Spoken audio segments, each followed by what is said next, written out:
Good morning, everybody.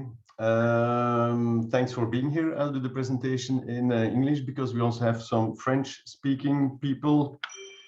Will Amazon be indeed having drones attack Walmart or not? Let's discover it in the next 45 minutes. My name is Bart de Jonge, and in the next 45 minutes, I'll share my vision on what's happening in retail and also what the opportunities are for all of us. I've been working in marketing and sales functions for more than 30 years. On the right-hand side, you see a couple of the brands I've been working on when I was in marketing. When I was in sales, I worked at Piratos and Nestlé and got the opportunity to work with a number of retailers on an international level, some of the top retailers in the world. And at that moment, of course, I followed very closely everything that was happening. And this is what I want to share with you today. If you want to get the presentation or ask a question, you can contact me via my website, www.bartdejonge.com. And you see here on the bottom, one of my activities is being a speaker, and there you can download the latest presentation. We will also put the recording of today's session there so that you can follow it afterwards. Other activities from my side is a bit of consultancy, mainly on the marketing side, where I help people in their marketing strategy. And I also train and coach product managers to become product leaders, creating a strong and inspiring vision, and indeed sharing that with the team to execute it all together. So if you want to discover that, we have a dedicated website, productleadership.agency, and there you can find all the informations. So today, as Arne already mentioned, we'll be handling the questions through the chat.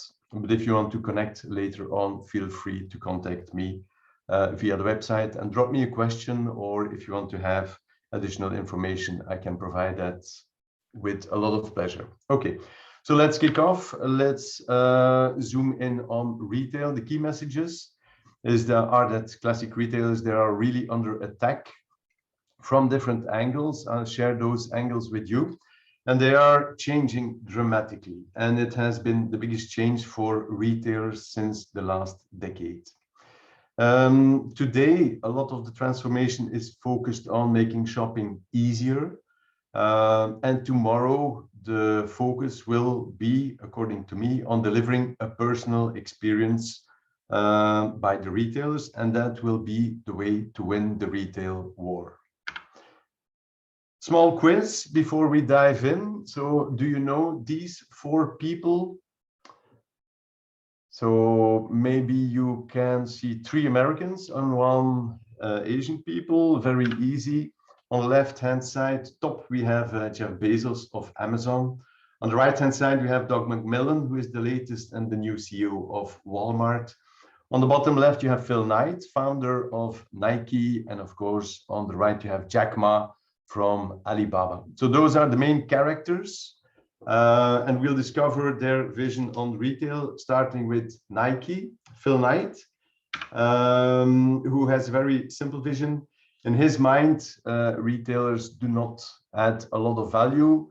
The only ones that he wants to do business with are the ones that are building Nike's brand, and the ones that he is cutting the ties with, because Nike is actively stopping collaboration with a number of retailers where they think that their brand is not being put in the right conditions to be of value, and it's not building the brand experience. So Nike goes direct. It's a strategy that they have decided 10 years ago, which of course has been accelerated through the COVID pandemic. And direct to consumer sales account already for 35% of Nike's total turnover, which is a lot. Next to that, they have built a lot of connections with their consumer base through pilot stores, Nike World, and of course to a very strong app and digital connection with their community. Nike is much more than a brand, it's also a lifestyle. So this is one of the examples where basically a brand has become so strong that they want to bypass retail. Other brands have gone direct as of the startup of their business. And on the top, on the bottom left, you see a number of brands that have been founded to go directly. They have, for instance, Bonobos is in clothing, and they only sell or only sold through online. Yeah. And on the right-hand side, of course, we have the new evolution and everything, which is like social selling through Instagram, Facebook. Everybody that wants to sell something can do that now via the social platforms like Facebook and Instagram. So a lot of producers can go direct with a very low entry cost, either via social platforms like Instagram, Facebook, or with the help of dedicated platforms like Shopify. So a lot of brands go direct, and then the question is, okay, do classic retailers still have a role to play? Okay, so this is the first part, I would say, with the Phil Knight vision: no retail, classic retail, brick and mortar stores needed. Now let's discover what our friend Jack Ma sees as the future for retail.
So this was Jack Ma's vision on new retail, as he calls it, which is basically an integration of online and offline.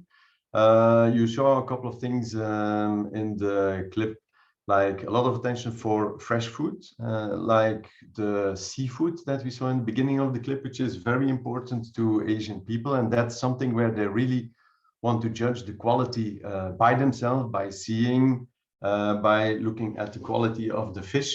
So fresh produce is very important. You also saw that you can eat in the store, so people can pick their food and have it prepared on the spot. So food service is an important function. You also saw that the shop serves as a fulfillment center. People can order stuff online and have it delivered to their house for free within 30 minutes in a range of 3 kilometers. You also saw that it's a very convenient shopping trip. You saw the app on the phone. It's also connected with Alipay, and in a number of stores at the checkout, you can check out via facial recognition. Alibaba started with this in 2016. They have a plan to have 2,000 of these stores by 2023 in China. So for the classic retailers that are already in the market, this will be a huge challenge. Okay. So this was 2016, and then in 2017 we saw that Amazon basically copied what Alibaba was doing, and they bought Whole Foods. Whole Foods is more like a premium retailer on the East Coast. And I think it was more like a learning process than anything else for Jeff Bezos, because Amazon also saw that they reached the limitations of their online model. So this was the start. And then last year in September, Amazon launched their Amazon Fresh store, and the first one was in Woodland Hills.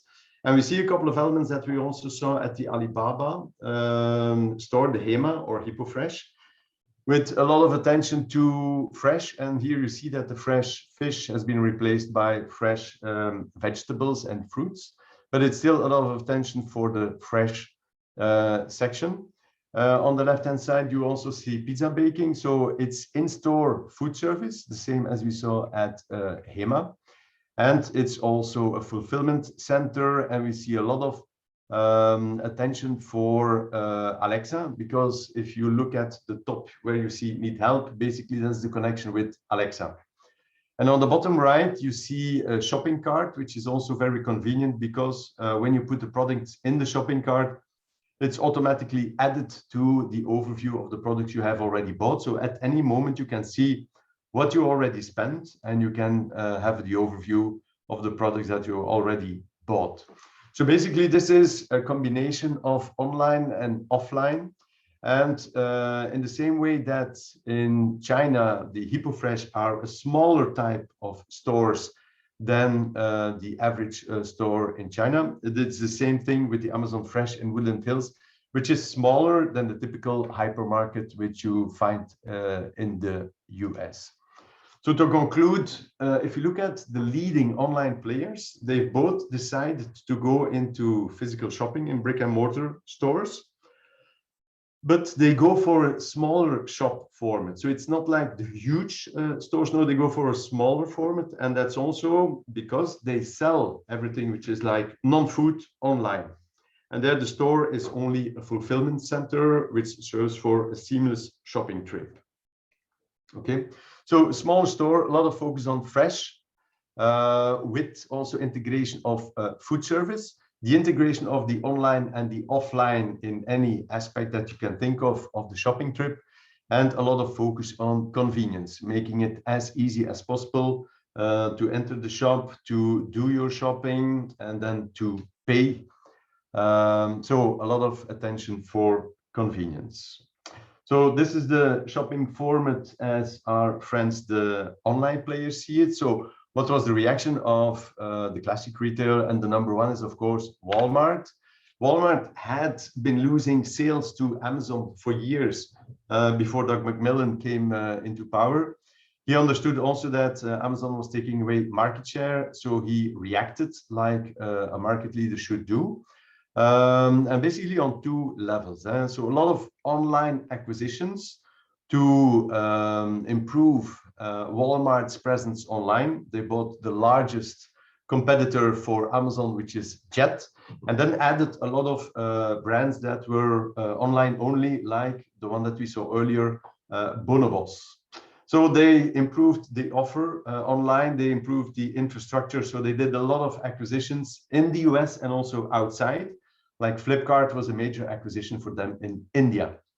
Next to that, they also went into partnerships with a lot of the technology suppliers like Google. You saw Amazon and Alibaba earlier on. There's a big difference in philosophy between Alibaba and Amazon. Alibaba sees themselves as a technology provider, so they will also sell their technology to other players, while Amazon is basically seeing themselves as a retailer. And Jeff Bezos wrote the book, The Everything Store, so they really see themselves as a retailer. Now, of course, there are other technology providers like Microsoft, like Google, and Google is very active in creating these partnerships. For instance, here with Walmart to make the shopping trip more convenient. But Google is also very present, for instance, in Belgium, where Colruyt is working together with Google on voice recognition and making the shopping list to the My Colruyt app. Carrefour has started a lab together with Google around Paris. And of course, we have Ahold Delhaize, who is already very active in online sales through bol.com, but who also has a collaboration with Henshaw for the facilitation of the shopping trip. So a lot of technology players are being seen as partners for retailers to improve the convenience in the shopping trip for the shoppers. next to that, we also see that there's a second level of collaboration, which is for players like Ocado, who are very strong in supply chain. So you know that Walmart, Amazon are competing to be the quickest after an online order. You may recall that Alibaba delivers orders in 30 minutes. So it's really about speed. It's about I order online and I have it delivered as quick as possible. And of course, you need to be very performant in your supply chain to be able to do that. This is why players like Ocado have a role to play in this supply chain elements. Okay, so this is what is happening for the moment. So it's all about making the shopping trip more convenient, making it as easy as possible to shop. What is next? Well, I think that what is next is about personal convenience. So it's not about the same thing for everybody, because one day all the retailers will have integrated all the basic technology to come in the store, have convenient shopping trip and pay in a very practical way. No, I believe that the next level will be the personal convenience, because there will be a lot of data available. One of the big drivers of, for instance, Amazon to go into brick and mortar business and having an additional segment to their range like food is because it provides a lot of data. The more that you know about your purchases of your customers, the better you can make a prediction of what they will be needing, and the better you can make a personal recommendation or a personal approach. So Amazon, everybody's buying on Amazon. You know on the website that they also have recommendations you may also like. Other people that bought the same products have also bought, etc., etc. Now, of course, Amazon is launching their Amazon Fresh stores in areas where they have a lot of Amazon Prime members. And I can already think of the people at Amazon analyzing the data, for instance, of their Amazon Fresh stores, seeing that somebody has bought a lot of expensive wine. And then, of course, it's easy to make a recommendation for a wine cooler, which can then be bought online. Or the other way around, that you see some people, young families, starting to invest in decoration of baby rooms. And then, of course, if you make them a personalized offer for Pampers, well, of course, then you know that that's the need that they will be having. So the data is the petroleum for the shopper understanding. It's the data that's fueling the insights. And based on the insights, of course, we can segment, we can cluster, and we can make predictions about what people need, and then we can develop a personal approach.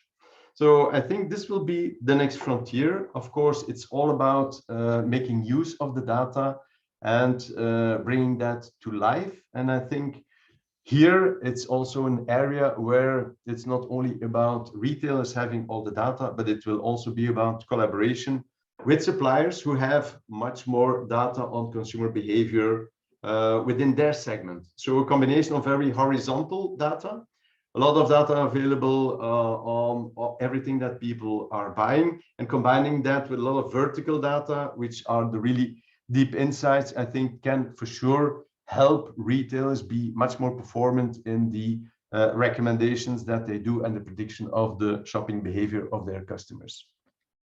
So I think this is the next frontier. And then, of course, the question is, what is the final frontier? And one of the titles that I had in mind when I made this presentation was retailers should become like Disneyland, because I believe that convenience will be a commodity in the future. Of course, the personal convenience will be adding value for the shoppers, but what will really make the difference will be personal experience. Because for retailers, what is happening, shoppers can buy almost everything online. Non-food has been going online. The pandemic, the COVID crisis, has shown to people that they can stay at home and have almost everything delivered at their doorstep. Not only the non-food items that they were already buying, but also groceries are being delivered at home, and food also. I would think of HelloFresh, the meal boxes, Kruidvat. So a lot of people are supplying at home. So what would be the reason for people then to go to physical stores? Because they need to take their car, meet traffic, and then find a parking space, and then they will go to the store to pick up stuff. So why would they do that? Well, I think one of the reasons they could go there is the personal experience, that going to a retail shop or going to a shop will almost be the same as going to Disneyland or going to a movie theater or going to a concert. It will be about living an experience. So I think the next stage for retail will be retailtainment. Yeah. So it's a combination of retailing, selling and buying goods and services, not only goods anymore, but also a lot of services like banking, etc. And next to that, creating a unique experience for people in store so that it's really becoming a destination for them. And this is why I was very happy to see on April 8th that Walmart hired a Disney vice president as their first chief creative officer. And in the press release, it said that they want to be a primary destination for online and offline. Okay, so that I think was a very nice illustration that Walmart is indeed going in the same direction of building a kind of experience in store and bringing retail together with entertainment. So how can you... We have a question from Peter Janssen. What about Catman projects in the future, and how will this involve category management projects? Yeah, that's my next slide. So category management, of course, is about running the category together. And as I already pointed out, here it's about data, bringing together the data that a retailer has and that a producer has, a manufacturer has. So if we pool the data, we get better insights. So this is all about managing the category together. So indeed, I'm a strong believer in collaboration because, again, if you want to come with personal recommendations that make a lot of sense, then we need to understand what is happening, why people are buying products, and the why is mostly related at the producer side, and the what and the how is more at the retail side. So if you can bring all that together, we get a coherent category vision, which is richer than only working on part of the data. So the more data, the better the insights, the better the predictions of the needs, and the better the personal approach. And I strongly believe that a collaboration can take place here on the personal convenience part, but also to create a great experience as well in store as online. So let me start with the in-store part. I do believe that with the pandemic, a lot of people have become very conscious of their need to connect with other people. And this is one of the things that a physical store can do, which is much more difficult online. So the personal touch can be given very easily in a store to the staff of the store, but then of course they need to be trained to connect with shoppers and not only be there to fill the shelves. Filling the shelves is something that can be done by robots even. Walmart is testing that in the US, but the staff should be a way to connect with people because of the social dimension. And this is something that online is much more complicated. And I'm always amazed by the fact that today we are Zooming, so we see each other. If I have an issue, for instance, with something that I bought online, first of all, it's very difficult to find customer service. And second, it's very anonymous. So as far as I know, there's nobody of the big online retailers that really has like a visual connection via a Zoom with one of their shoppers. So the customer service online can also become much more personal. So I think that's an opportunity for the online place. But okay, that's something different. And there I think in-store and physical stores still have an opportunity to play more to their strengths, which are about the personal connection through staff. And then second, also the social element. So if I think about people coming together, and that goes together with other opportunities, physical stores are a great location to bring people together around a theme. So I can imagine that a number of retailers like Deleuze, for instance, organize a wine tasting event in store. And then you can make that a social gathering for people who have the same interest. And of course, you can connect and you can build other activities based on that community, but you can bring people together.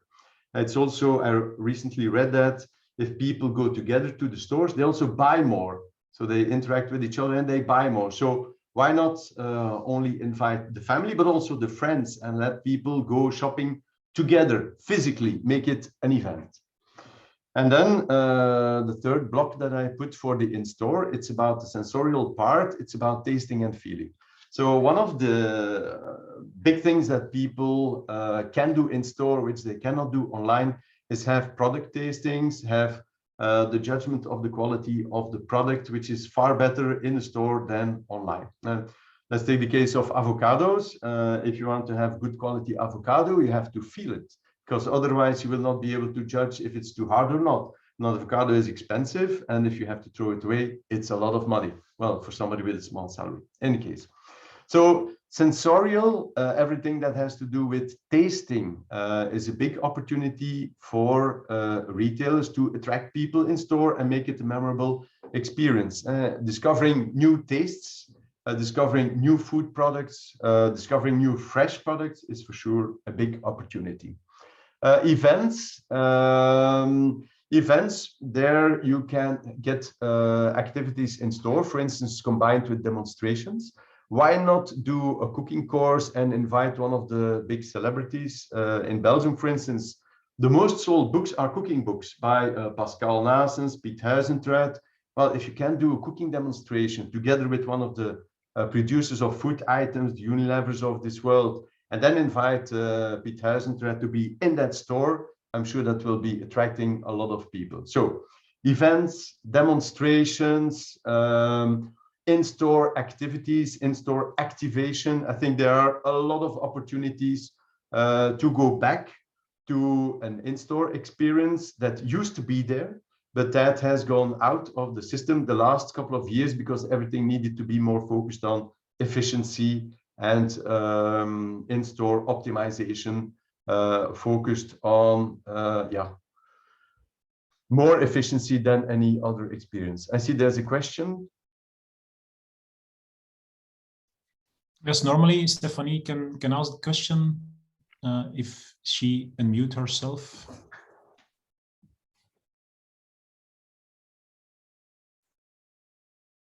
No. Okay. No, let's maybe continue and then go back. So I think in store we can create a much more interesting experience by playing really on the unique points of differentiation that a classic store has. Online, of course, is a different story. Online is much more about visual experience. It's about gamification. The video games that people play can, of course, be extrapolated. You can take the characters and integrate those into promotions or into other activations. Virtual reality, augmented reality. When I think about products, I also see that people are much more interested than in the past to see the product stories. So if you have virtual reality, you can visit the plantations where the cocoa beans were harvested. You can visit the vineyards where the wine was made. So there are a lot of opportunities to go much further in the product stories. Communities, I think that speaks for itself. You can create very easily online communities or expand on the Facebook and the Instagrams that are already there. And then there's the ecosystem. And I think that's one of the elements that can be leveraged much more. Amazon, for instance, has their movies, but the movie business is completely separated from their shopping business. So I can imagine that one day that will all come together. And then, for instance, Amazon can make their promotions based on the characters that they have in their movies, and they can deliver or develop merchandising based on their movies, and then bring that back to their online and offline shops with a specific promotion. So to conclude, I also wanted to point out that category management is not only for physical stores, but also for online players, where I think the gap between reality and possibilities is still very big in terms of experience, because a lot of online is now focused on functionality and efficiency. So building the experience there, I think, is still barren territory. Okay, if I look at classic retail, I think in the past we already had a lot of activation in store that has gone out over time. So I think it's the time to go back to the essence of attracting people, and that's providing them with an experience that they cannot forget. And this is then why I put the picture in the middle of the collaboration, because I believe that retailers and producers have a complementary role to play there. And if they work together, they can indeed build stronger experiences than if only retailers do it or only producers provide that. So this is what I want to share with you today. If you have questions, we still have time to answer them. And if you have questions tomorrow or at another moment, you can send them through me via my website. We can also link via LinkedIn. You can scan the code and then you will arrive on my LinkedIn profile. And we can continue the discussion there. We have a few any questions? Yeah, we have a few questions. One from Anna. Seeing all these efforts for bricks and mortar shops to attract people, is it interesting for the retailers not to move everything online? Yeah, well, I think there is already competition online who is focused much more on non-food. I also see that, for instance, in the US, you have a company like Boxed, who is focusing a lot on bulk items and bringing that at home. So I think it would be, I think it would not be wise to neglect that competition. So in any case, I think you need to have a double approach, where online and efficiency will for sure be important. So you cannot not be there. But I do believe that the stores need to be reinvented in terms of experience to have a reason to exist. Because online is by nature more efficient than stores for a majority of products. And the only ones that really escape is where people want to judge the quality by themselves. But everything that is branded and where people have the guarantee of the quality can almost be sold online. I mean, like Coca-Cola, branded products, you can buy everything online because you know what you will get. On the other hand, everything which is fresh, like fresh meat, vegetables, produce, I think there people have no brand, there's no guarantee, and they want to check the quality by themselves. A bread, you want to feel if it's fresh. Meat, you want to see if there's a lot of fat on it or not.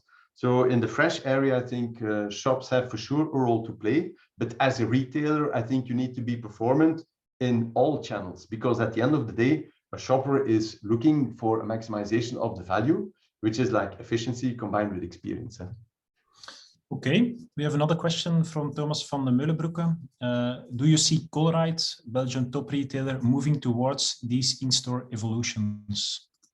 Yeah, I think let's not forget where Colruyt comes from. Colruyt was the first one to work with IT in Belgium, when at the beginning they had like Dolman. They were the first one to move to barcoded. So I think Colruyt is a very performant player in everything which is like IT. They were also the first one to connect with Google and integrate the Google Assistant in their shopping list. Now, is there room to go further? I absolutely believe so. And if you look at what Colruyt is doing, I think it's very interesting, because they have their Colruyt shop format, which is all about low prices, efficiency in the in-store experience. And then on the other hand, they have Cru, which is all about the experience in store, which is all about premium products, which is all about a personal approach where people can really tell the story of the products that you are buying there. So they have both. So they are already busy in both segments. And I think, yes, they don't make a lot of publicity around it, but I'm sure that Colruyt is very strong. I think that, for instance, in their direct mailings, they already have a quite personalized approach. So I think Colruyt is a very smart player. I think so. Belgium, I think it's a very interesting lab for European players because you have Ahold, who has bol.com, of course, who is a very strong online player. Now, Deleuze has the intention to work closer together between Bol and Deleuze. And there, I see that if they pool data, then they will indeed have the non-food data through Bol, and they will have the food data through Deleuze. So they will have like the complete overview, yeah? Which will be more than I think the competition will have. Now, the challenge will be to make sense of all the data. And so I'm really curious to see how that will evolve. Okay. Then another question, there are a few of them more from Ingrid Sluis. Do you have some food examples from small players? About in which area? Small players in food that can implement these new, insights and trends in retail. Yeah, I think the easiest thing to do is the experience part. So I think there are two elements. I think the day that retailers start to work on the experience, I think a lot of producers have a role to play in building the experience in store. And there, I don't think it matters if you are big or small. Big players like Unilever can, of course, play the synergy across their products. But if you are a small, segmented, really focused player, then I think you also have a role to play. I'm thinking of a company I used to work for, which was really small, which is Alpro, where Alpro was dedicated to everything which was about the soy business, and the soybeans, healthy eating, etc. So there, I think if you are a manufacturer and you have a product story, you can bring that story perfectly in store. And you can do classes around your product. Coming back to the soy business, you can do an in-store activity to talk about healthier eating. You can make that tangible as an event with a dedicated time slot. You can do that store per store. So I think there are ways to connect with shoppers in store if you find a retailer who has the same focus, because that is one of the elements that I think we should also keep in mind. You can be a producer, you can have your positioning, but you need to find a retailer who has the same strategy. And there, if you connect, you can really build synergies. And there, I don't think that it matters if you are small or big, as long as you have a story to tell, and then you can customize and build the experience gradually. Maybe big players can do like 150 stores at once and work with external partners. Smaller players will maybe do like 10 and work it one by one and work it more on a regional base and not on a national base. Okay. Okay, thank you. Then Bram Vromans from IKEA. What kind of new partnerships do you expect between traditional retail and tech? Yeah, I think the next thing in my mind will be the data integration and turning the data into consumer understanding. I'm not sure that we've already touched on that as we could. So I think there the big partnerships will be, in my mind, as I see it. For instance, if you look at the Amazon Go stores, you see people coming in and they slide their hand over a reader, and then they're identified. Now, I think that kind of technology in a couple of years, that will be mainstream and that will be available everywhere. Facial recognition at the checkout, I think that will come, but it will be the same for everybody. So that will not be making any difference anymore. So that type of convenience will be a commodity, and there will be players who will be focusing on those elements. But what will really make the difference, where the know-how will be, where the technology will be in the data. And there, I think there will be a number of tech players who are focusing on data, artificial intelligence, and they will be able to recognize the patterns, of course, but then you need the interpretation to turn that into consumer behavior. And there, I think there will be an added value for marketeers that have also the skills to work on data and data understanding to build the models that retailers then can use to predict consumer behavior and have a more targeted approach. So I think that's where the biggest added value will be, and for retailers and for other companies. Okay, and then a question from Carrefour, Dave Radkeur. Nice to be there, Dave. What is your opinion about communication in retail? Will it all pass to digital also? For example, what about the paper foldering? Yeah, a good question. I think it's about your target audience too. If I look at digital penetration, for instance, I'm pretty sure that it's going down with the age. So if you target older people, I'm sure that classic folders still have their use. If you talk about younger people, I'm pretty sure that for them it's not of very much interest. So there, I think it's about your target audience, which will almost be shop specific, and your target audience will have its own way of consuming information, about searching information, about working with paper or digital, and then you need to figure out what is more relevant for them or not. But I would not go for, I would say, a standardized approach everywhere. I really think that you need to customize it at the store level, because every store is different and have its own zone de chalandise, or how you call it, with its own target customers. So does it have a role to play? Yes, for sure, but not for everybody. Yeah? Okay, I think we could ending up this presentation, this webinar. I see it's 28, so 2 minutes before 9:30, right on time. Yeah, thank you, Bart. It was my pleasure. very interesting. Thank you for the insights. Yeah, and good luck, everyone, in these challenging times in retail. It's not that easy, I think so, at the moment with the pandemic. But if you need support on a talent side, don't hesitate to contact me. And we will launch the other webinars in May and June. So welcome on the other webinars. And yeah, let's say enjoy the good weather. I see the sun is out. So if the terraces will be also open soon. So enjoy, and thank you for coming. Thank you, Bart. Yep, my pleasure. Have a good day, everybody. Bye.